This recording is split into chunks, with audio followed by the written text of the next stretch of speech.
जमीन के नीचे गुप्त नागलोक, जहां चप्पे चप्पे पर होता है सांपों का डेरा, चट्टानों के बीच अजगरों का बसेरा। कुदरती घर में रहते हैं अजगर। देखने वालों को नहीं लगता डर। ये रास्ता है मंडला का और हमारी मंजिल है एक ऐसी जगह जहां जमीन पर खूंखार अजगर लेटे मिलते हैं।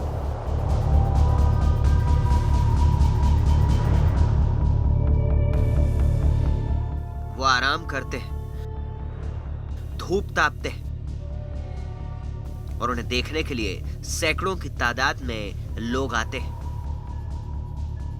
वो जगह जहां ये सब होता है उसका नाम है अजगर दादर और यह है अंजनिया वन परिक्षेत्र में।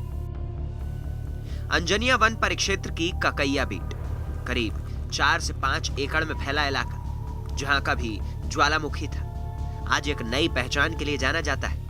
एक ऐसी जगह जहां हजारों हजार अजगरों का बसेरा माना जाता है। यहां जमीन के नीचे अजगर रहते हैं और धूप निकलते ही ये बाहर आते हैं। इस पृथ्वी पर जब जीवन चक्र शुरू हुआ तो शुरुआत में प्रकृति और जीव जंतुओं का राज हुआ करता था, लेकिन फिर इंसान ने दस्तक दी और आज पूरी पृथ्वी पर इंसान का वर्चस्व है। प्रकृति के जंगल कम और इंसान रूपी बनाए गए कंक्रीट के जंगल ज़्यादा हैं, लेकिन कुछ जगह ऐसी भी हैं जहां आज भी जीव जंतुओं का राज है। और ऐसी ही एक रहस्यात्मक जगह है मध्य प्रदेश के मंडला जिले में, जिसे सिटी ऑफ पाइथन कहा जाता है। इसका नाम है अजगर दादर। कौतूहल की बात हमारे लिए यह भी थी कि आखिर इस जगह को अजगर दादर नाम क्यों दिया गया है। तो स्थानीय लोगों से मालूम पड़ा कि यहाँ कई सालों से अजगरों के निकलने का सिलसिला जारी है, जिसके चलते यहाँ के लोगों ने इस जगह का नाम ही अजगर दादर रख दिया। ये हमारे आजा परवाजा के जमाने से इस जगह का नाम अजगर दादर है। अब पहले अजगर निकलता होगा जब तो नाम रखा है अजगर दादर करके, पर अभी तो विख्यात हो गया, मतलब देखने से कि यहाँ पर अजगर निकलती हैं। यहाँ आसपास रहने वाले लोग ये दावा करते हैं कि उन्होंने यहाँ बहुतायत में अजगरों को देखा है। यहाँ तक कि सैकड़ों की तादाद में अजगर यहाँ चट्टानों और सुरंगों में देखे जाते हैं। दावा है कि लोगों ने यहाँ एक साथ 100 से 200 अजगरों को तक देखा है। अजगर दादर के नाम से फेमस है सर यहाँ। और अजगर दादर आज से नहीं है, पीर से, मतलब कम से कम नहीं 50 वर्ष से चल रहा है अजगर दादर। पर अभी जो है लगभग 4 से 5 साल से अजगर दादर अधिकतम निकल रहे हैं। कम से कम 200 300 से 400 से, कभी 50, कभी लगभग 150 200 के दिन से निकल रहे हैं अजगर दादर। ठंड लगभग 7 बजे से सुबह 11 बजे तक सुबह ज़मीन में पूरा छा जाता है अजगर दादर। मतलब लगभग 100 और 150 की नंग में निकलते हैं यहाँ। अजगर दादर की खास बात यही है कि यहाँ हजारों की तादाद में अजगर मौजूद होते हैं, जिन्हें देखने के लिए दूर दराज से लोग आते हैं। वन अधिकारी ये बताते हैं कि यह खास इलाका है जो कि कुछ वर्ग मीटर के दायरे में फैला है, जहाँ पर बहुत बड़ी संख्या में अजगर पाए जाते हैं, जिनके पीछे का कुदरती कारण यहाँ की चट्टानी और भुरभुरी जमीन है। यहाँ कुछ सुरंगें बन गई हैं, जिनके अंदर अजगर और कई सरीसृप जीव अपना डेरा जमा लेते हैं और वक्त वक्त पर अपनी मौजूदगी भी दर्ज करवाते हैं। वन परिक्षेत्र जगमंडल के अंतर्गत ककैया और बोकर के बीच में आरक्षित वन 750 में एक छोटा सा दादर 237 हेक्टेयर का है, जिसमें अजगर बहुतायत में पाए जा रहे हैं। इसका प्रमुख कारण है कि जो ये चट्टानी एरिया है और इस चट्टान या पत्थर के बीच जब भी फॉर्मेशंस हुआ तो उसके बाद कालांतर में जो है उस पत्थरों में हो सकता है कैल्शियम कार्बोनेट के तहत जो है पानी से क्रिया करके वो कंदराएँ बन गई हैं, जो सुरंग नुमा है, जो कोई भी सरीसृप या कि अजगर के लिए बहुत ही छिपने के लिए अथवा प्राकृतिक रहवास के लिए बहुत ही अच्छा स्थान है। तो उस चट्टानी नुमा सुरंग में ये पाए जाते हैं। जब हमें इस जगह के बारे में कहानियां सुनने को मिली तो हमारी टीम सुबह सुबह उस जगह पर जा पहुंची जहां रहस्यमय तरीके से अजगरों के निकलने की बात कही जाती है। वहां हमारे सहयोगी ने उस जगह के केयरटेकर से बात की, जिन्होंने हमें बताया कि खास तौर पर ठंड के वक्त इनकी तादाद बढ़ जाती है, जिसे देखने के लिए दूर दूर से लोग यहाँ डेली आते हैं। अजगर दादर के इस वक्त हम उस एरिया में हैं जहां सबसे ज़्यादा अजगर देखने को मिलते हैं।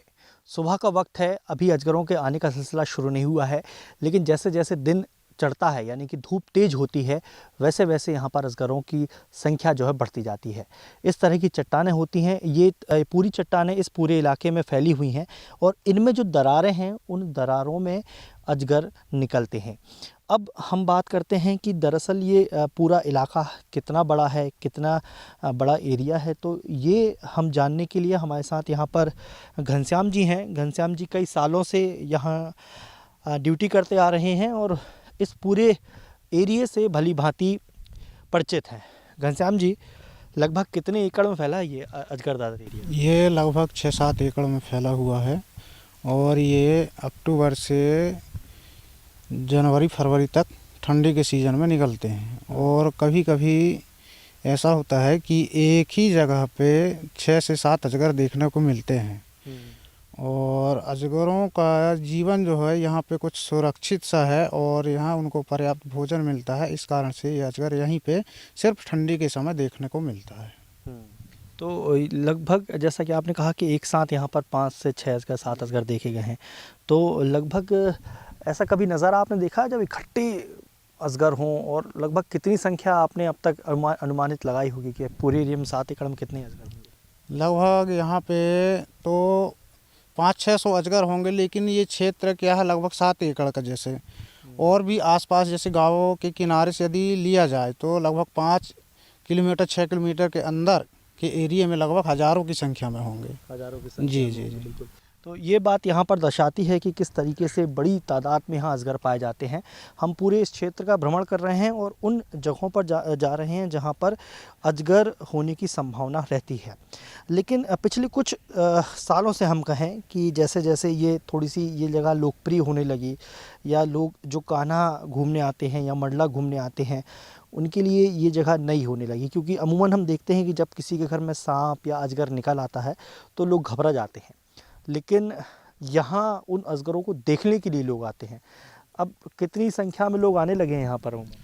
सर यहाँ लगभग डेली 100-150 आदमी का आना जाना लगा रहता है। इस जगह पर इतने सारे अजगर मिलने की कई थ्योरी है, लेकिन एक्सपर्ट्स की माने तो सरीसृप जीवों की खासियत यही है कि वो साल में 6 महीने जमीन के बाहर रहते हैं और बाकी 6 महीने जमीन के अंदर सुरंग या गुफा नुमा जगहों पर रहना पसंद करते हैं। खास तौर पर अजगर की बात करें तो अजगर बहुत आलसी जीव माना जाता है। वो एक बार अपने भोजन का जुगाड़ करने के बाद कई महीनों तक अपनी जगह से हिलता तक नहीं, लेकिन ठंड के दिनों में ये जानबूझकर धूप में आना पसंद करते हैं। अजगर दादर में जो चट्टानें हैं वो खास तौर पर जल्दी गर्म होती हैं, जिसके चलते अजगर इन्हीं चट्टानों के बीच बनी सुरंगों से निकलकर चट्टानों पर धूप तापने के लिए बाहर निकल आते हैं। रेप्टाइल्स हो गए, एम्फीबियंस हो गए, ये क्या है कि 6 माह तो इनके लिए अनुकूल परिस्थिति रहती है और 6 माह प्रतिकूल परिस्थिति आ जाती है। जैसे ही प्रतिकूल परिस्थिति आती है तो एक कंदराओं में जो है अंदर जो है प्रवेश कर जाते हैं और वहीं अपना 6 माह सुप्तावस्था का समय बिताते हैं। लेकिन इस समय ठंड का जब मौसम आता है, जैसे ही नवंबर चालू होता है और फरवरी तक ठंड के मौसम में ये अपने शरीर में चूँकि ज़्यादा ठंडक हो जाती है तो उसको ऊष्मा प्राप्त करने के लिए सूर्य के प्रकाश में 11 बजे से 2 बजे दिन तक ये बाहर आ जाते हैं और वहीं पहाड़ी चट्टान में अथवा छोटी छोटी झाड़ियों में बाहर आकर धूप लेते हैं और अपने शरीर को गर्मी के लिए ऊष्मा प्राप्त करते हैं और पुनः शाम को वापस कंदरा में चले जाते हैं। यह स्थान इनके लिए बहुत ही उपयुक्त है, क्योंकि बाकी जगहों में जो है ऐसा प्राकृतिक जो है छोटी छोटी कंदरा सुरंग पत्थरों की भी अंदर नहीं है, इसलिए जो है तो यहाँ पे ये आके बहुतायत में अपना जो है ये प्रजनन करते हुए संख्या बढ़ा लिए हैं। वर्तमान में इनकी संख्या 200 से ऊपर ही होगी और 500 के लगभग तक हो सकती है, क्योंकि इसका इस प्रकार का आकलन अभी नहीं किया गया है। हालांकि यहाँ अजगर का दिख जाना इतना भी आसान नहीं है। केयरटेकर से बात करने पर हमें मालूम पड़ा कि अजगर को देखने के लिए इंतजार भी करना होता है और फिर देखते ही शांति भी बनानी पड़ती है, क्योंकि जरा सी आहट पाते ही अजगर वापस अपनी सुरंगों में चल देते हैं। जब लोग आते हैं तब अजगर कैसा, मतलब क्या होता है, लोग अमूमन आसानी से देखने को मिल जाते हैं या फिर इंतजार करना पड़ता इंतज़ार करना पड़ता है सर। है? जी, कैसे? जैसे सर अपन ने एक बार देख लिया, उसके बाद पब्लिक को या जो भी गेस्ट हैं उनको कम से कम 15 से 20 मिनट इंतज़ार कराना पड़ता है। क्या है, वो जो है वो शांत माहौल पे निकलते हैं। यदि वहाँ पे कोई दिन भर हलचल करेगा या बैठा रहेगा गड्ढों के पास में तो वो बाहर नहीं आते। बिल्कुल, ये एक बेहद इम्पोर्टेंट बात होती है यहाँ अजगरों के लिए, क्योंकि पीछे अजगर जो हैं वो काफ़ी आलसी प्रवृत्ति का सांप माना जाता है। यानी कि सांपों की प्रजाति में अजगर जो है काफ़ी आलसी होता है। एक बार खा लेता है तो महीनों तक उसे खाने की ज़रूरत नहीं पड़ती है, और यही वजह है कि साल भर में केवल यही वो समय होता है अजगरों के निकलने का, जब अजगर यहाँ पर निकलते हैं। अभी तक ये सारी बातें कहीं सुनी ही थी, हमने अपनी आंखों से इसे महसूस नहीं किया था, लेकिन हमारे सहयोगी इस अजगर दादर के रहस्य को अनलॉक करने के लिए पूरी तरह तैयार थे, जिसके चलते हमें एक अजगर दिखा। हमें भी सख्त हिदायत दी गई कि शोर नहीं मचाना है, और हमने ठीक वही किया। अजगर दादर में हम जिस तस्वीर का इंतज़ार कर रहे थे वो आखिरकार हमें मिल गई। जिस क्षेत्र में हम घूम रहे थे वहाँ पर अजगर किस तरीके से धूप सेकते हैं वो आप यहाँ पर देख सकते हैं कि मेरे से ज़्यादा 5 फीट की दूरी पर एक अजगर यहाँ पर धूप सेक रहा है, या यूँ कहें कि ठंड का आनंद ले रहा है। और यही बात अजगर दादर की सबसे ख़ास बात है। क्यों इसे सिटी ऑफ पाइथन कहा जाता है, क्यों इसे अजगरों की बस्ती कहा जाता है, उसका कारण ये है, पूरे साल में केवल ये 3 महीने ही ऐसे होते हैं जब अजगर बाहर निकलते हैं और इस तरह से धूप सेकते हैं। दरअसल अजगरों के यदि बारे में मैं बताऊं तो 25 से 40 साल एक अजगर की उम्र होती है, और वज़न 22 किलो से लेकर 200 किलो तक हो सकता है। अजगर सांपों की प्रजाति में सबसे आलसी सांप माना जाता है, और यदि एक बार अजगर कुछ खा लेता है तो उसे तकरीबन महीनों खाने तक किसी चीज़ की ज़रूरत नहीं पड़ती है। अजगर दादर में जो चट्टानें पाई जाती हैं, ये चट्टानें इनके लिए सबसे अनुकूल है, और ये वो नज़ारा होता है जिसे अपनी कैमरों में कैद करने के लिए या अपनी यादों में बसाने के लिए लोग दूर दूर से आते हैं। अजगर दादर के बारे में यही कहा जाता है कि पिछले तकरीबन 8 से 10 सालों में ही ये लोगों के जहन में आया है, और यहाँ लोगों के ने आने की जो पर्यटकों के आने का सिलसिला बढ़ा है। लेकिन 10 साल के पहले यहाँ कोई नहीं आता था। यहाँ कुछ कर्मचारियों ने अजगरों को देखा था। लोग तो दावा ये भी करते हैं कि यहाँ पर 30 से 40 अजगरों को एक साथ देखा गया है। ये सबसे अहम बात होती है। और जैसे जैसे जब कर्मचारियों ने अजगरों को यहाँ पर देखना शुरू किया, वैसे वैसे लोगों की यहाँ पर जो जानकारी है, या यूँ कहें अजगरों को देखना, नज़दीक से देखने का जो सपना है वो यहाँ का पूरा होने लगा। देखिए, जो अजगर यहाँ पर बैठा है उसकी लंबाई तकरीबन 7 फीट से ऊपर है, और यदि मैं गलत नहीं हूँ तो इसका वज़न तकरीबन 25 किलो से ज़्यादा होगा, क्योंकि जिस आकार में ये दिख रहा है वो बेहद सुंदर। और ये देखिए, अजगर ने अब हिलना शुरू किया, और अब शायद उसे ये मालूम चल गया है कि लोग उसे देख रहे हैं। और ये देखिए, जैसा कि मैंने कहा था कि इसकी लंबाई तकरीबन 7 फीट है। और ये देखिए, अजगर को जैसे ही लगा कि लोग उसे देखने के लिए आ रहे हैं, उसने अपना स्थान बदल लिया और वो वापस चट्टान के अंदर चला गया। जैसे ही हम आगे बढ़े, हमें पिछले वाले अजगर से भी बड़ा और विकराल अजगर देखने को मिला। इस बार हमने और सावधानी बरती, लेकिन लोगों की भीड़ लगते देख अजगर को आहट हो गई और वो धीरे से सरक कर अपनी सुरंग में जा घुसा। थोड़ा इंतज़ार करने के बाद हमें एक और अजगर देखने को मिला। आप देख सकते हैं कि मेरे से ज़्यादा 3 फीट की दूरी पर एक विशालकाय अजगर यहाँ पर धूप सेक रहा है। और यही ख़ास बात होती है अजगर दादर की। यहाँ पर आप देख सकते हैं कि महज 3 फीट की दूरी पर एक विशालकाय अजगर यहाँ पर है। काफ़ी इंतज़ार किया हमने और आप नज़ारे को देख सकते हैं कि किस तरीके से अजगर यहाँ पर धूप सेक रहा है।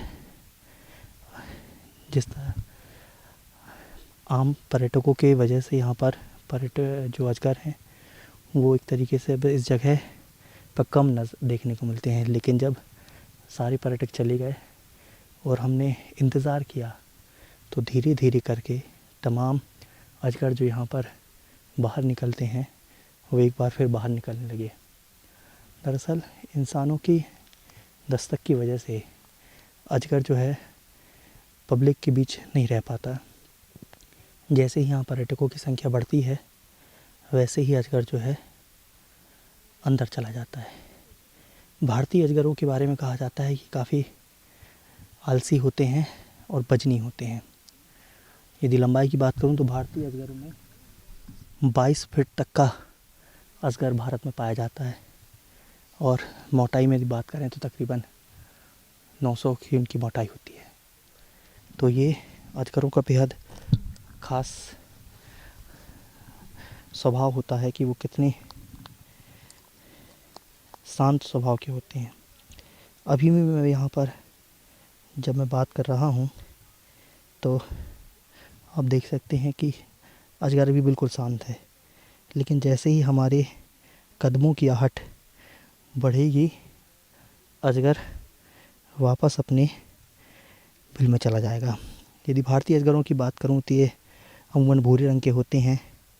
इनकी देह पर एक बर्फ़ी नुमा आकार पाया जाता है जो भूरे रंग का होता है। देखिए ये गोल्डन कलर का यहाँ पर नज़र आ रहा है। ब्लैक पाइथन है, उसके ऊपर गोल्डन कलर का पाया जाता है। तो ये ख़ास बात होती है अजगरों की। लेकिन ये नज़ारा बेहद रोमांचित कर देने वाला है कि इतनी नज़दीक से हम एक विशालकाय अजगर को यहाँ देख पा रहे हैं, आप तक उनकी तस्वीरें पहुँचा पा रहे हैं। ये काम इतना आसान नहीं होता है क्योंकि अजगर और सांप अमूमन यदि घर में निकल आते हैं तो आमतौर पर सभी दहशत में जाते हैं। लेकिन यहाँ आप देख सकते हैं कि अजगर बहुत शांत तरीके से यहाँ पर बैठा हुआ है और यदि कोई भी यहाँ उन्हें डिस्टर्ब ना करे तो शायद वो पूरी धूप का आनंद लेकर वापस अपने बिलों में चले जाते हैं। तो ये नज़ारा होता है अजगर का जो यहाँ अजगर दादर में देखने को मिलता है।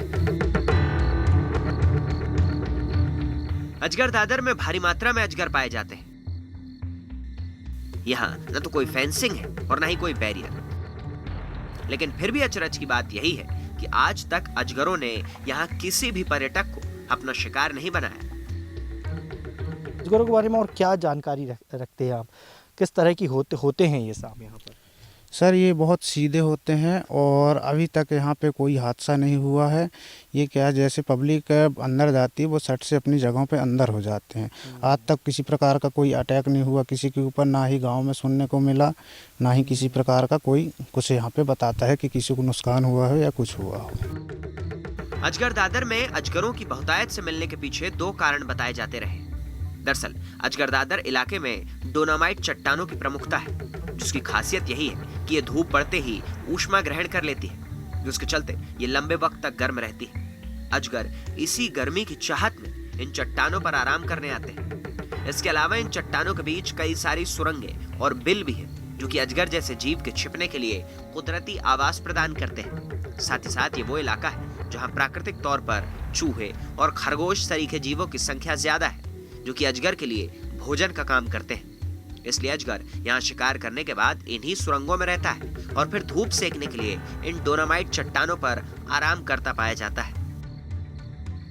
इन डोनामाइट चट्टानों के कारण ही यहाँ अजगरों का निवास माना जाता है। यहाँ लोगों की आवाजाही लगी रहती है और इन्हीं सब चीजों को देखते हुए वन विभाग ने उन चट्टानों पर नंबरिंग कर दी है, जहां अक्सर अजगर देखे जाते हैं। इस जगह पर कुल मिलाकर 30 ऐसे स्पॉट हैं जहां अजगर अपने बिलों से निकलकर धूप का लुत्फ लेते हैं और इन जगहों को बाकायदा हाईलाइट किया गया है ताकि इतने बड़े वन परिक्षेत्र में पर्यटकों को ज्यादा घूमना न पड़े। अजगर दादर का पूरा एरिया तकरीबन 7 एकड़ में फैला है। अब इस इतने बड़े एरिया में अजगर कहाँ निकलते हैं, कब बैठते हैं, कितने टाइम बैठते हैं, ये तमाम जानकारियाँ यहाँ के लोकल व्यक्ति को ही हो सकती हैं और वो तमाम जानकारियाँ घनश्याम को है। घनश्याम यहाँ का चप्पा चप्पा जानता है और अजगर किस जगह पर निकलते हैं उनको चिन्हित कर लिया गया है। इस वक्त मैं जिस पॉइंट पर मौजूद हूँ ये 30 नंबर वाला पॉइंट है, यानी कि ऐसे ही 30 पॉइंट और बनाए गए हैं इस पूरे अजगर दादर एरिया में, जहां पर ये चिन्हित किया गया है कि इन पॉइंटों पर अजगर निकलते हैं। यानी कि जिस जगह पर मैं खड़ा हूं इस जगह पर या तो आधे घंटे पहले या तकरीबन 15 मिनट पहले या हमारे जाने के बाद तकरीबन आधे या 15 मिनट के बाद यहाँ पर अजगर ज़रूर आएंगे और धूप सेकेंगे। अब ऐसे कितने पॉइंट बनाए गए हैं हम घनश्याम से बात करते हैं। घनश्याम, कैसे पहचानते हैं आप लोग इतने बड़े एरिया में अजगर कहाँ से निकलता है, कहाँ रहता है, किस तरीके से चिन्हित किया है आप लोगों ने? सर पहले हमने तो यहाँ पे घूम के निरीक्षण किया कि अजगर निकलते कहाँ कहाँ पे हैं। इसके बाद हमने जब यहाँ पे देखा कि यहाँ अजगर निकलते हैं तो हमने यहाँ पे पॉइंट बना दिया, जैसे कि 20 उस तरफ है, सामने पे है, 10 इस तरफ है सर, ऐसे 30 पॉइंट हैं। यानी कि टोटल 7 एकड़ के एरिया में 30 पॉइंट है। जी 30 पॉइंट हैं। मतलब जिस जगह पर हम खड़े हैं ये आखिरी पॉइंट है। जी आखिरी पॉइंट है सर। बिल्कुल, तो ये बहुत गौर से देखने वाली बात है यहाँ पर कि ये 30 नंबर इस पॉइंट पर डाला है और इन्हीं चट्टानों के बीच, और ये आप देख सकते हैं किस तरीके से इन पत्थरों के बीच में जगह है, गैप है और संभवतः यहाँ पर अजगर आते हैं और इसीलिए यहाँ पर पॉइंट बनाया गया है। यानी कि जिस पॉइंट पर हम खड़े हैं ये अजगर दादर का सबसे आखिरी पॉइंट है। यहाँ पर अजगर आते हैं और अमूमन हर रोज़ ही आते हैं। अब हम ये बात करेंगे घनश्याम भाई कि ये जो चट्टानें हैं इनको डोनामाइट चट्टान कहा जाता है ना, तो ये क्या खासियत है इन चट्टानों की और क्यों यहाँ पसंद करते हैं अजगर? सर ये चट्टान जो है ठंडी में जल्दी गर्म होता है और जल्दी ठंडा आता है जी, इसलिए क्या है। और अजगर जो हाँ जी, और अजगर क्या है वो उसका जो ब्लड है वो कोल्ड रहता है, ठंडा रहता है, इस कारण वो धूप में बार बार निकलता है। यहाँ आमतौर पर पर्यटकों का आना जाना लगा रहता है। एक ऐसी जगह जहाँ काफी पास से अजगर को देखने का मौका मिले तो भला कौन छोड़ेगा। यहाँ आने वाले लोग ये तक कहते हैं कि सांपों को देखा जाना तो आसान है, पर ऐसे और इतनी तादाद में अजगर का दिखना नामुमकिन सी बात है। सांप तो देखे हैं जो अपनी सोसाइटीज या कभी कभी वहाँ पे निकल जाते हैं सिटीज़ में, बट अजगर अमूमन देखने को मिलता नहीं है, जो यहीं पे देखने को मिला हमें। ये एक्सपीरियंस भी काफ़ी अच्छा है।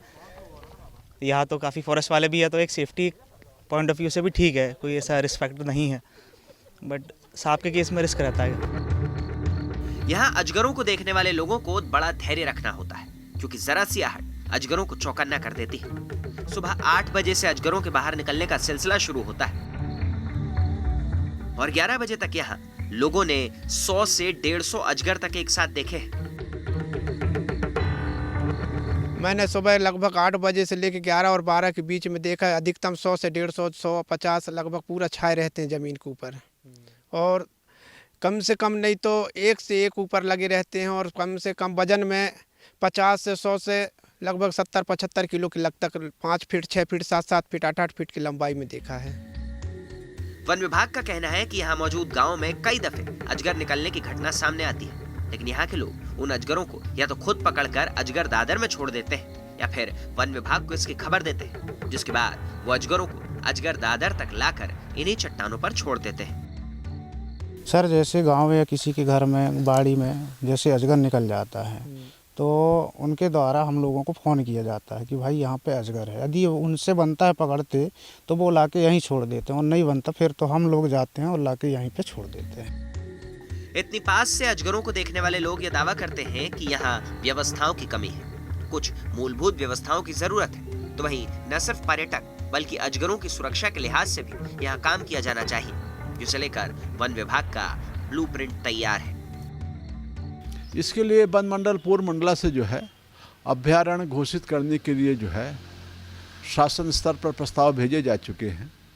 जैसे ही शासन स्तर से अजगर दादर अभ्यारण्य स्वीकृति हो जाता है तो उसको अजगरों के थोड़ा सा प्राकृतिक रहवास के लिए जो है रहवास के लिए भी कुछ व्यवस्था बनाएंगे और साथ ही पर्यटकों को उस क्षेत्र को थोड़ा फेंसिंग से घेरा बना के सुरक्षित करेंगे तथा पर्यटकों के लिए 2 वॉच टावर बनाएंगे और उन्हीं वॉच टावर के माध्यम से पर्यटकों को जो है डायरेक्ट जो है अजगर का दर्शन करवाएंगे, जिसको बोलते हैं डायरेक्ट शोइंग, ताकि सुरक्षित रूप से जो है पर्यटक दर्शन करें और प्राकृतिक रूप से अजगर को देखें तथा प्रसन्नचित होकर वापस आएं। अजगर दादर असल में एक ऐसी जगह जहां अजगरों के कुदरती आवास है। हालांकि यहाँ इंसानों की बढ़ती दखल कहीं ना कहीं उन्हें परेशान भी करती है, लेकिन सबसे सुकून देने वाली बात यही है कि आज तक इन अजगरों ने किसी को भी अपना शिकार नहीं बनाया। पर यह बात तो सच है कि हमें कुदरत से खिलवाड़ नहीं करना चाहिए और सरकार को चाहिए कि वो इस जगह को सूझबूझ के साथ विकसित करे, जिसमें कुदरती रूप से न तो कोई नुकसान हो और न ही किसी पर्यटक की जान को कोई खतरा हो। मंडला से प्रफुल्ल तिवारी और दुर्गेश कुमार के साथ टीम न्यूज़ स्टेट।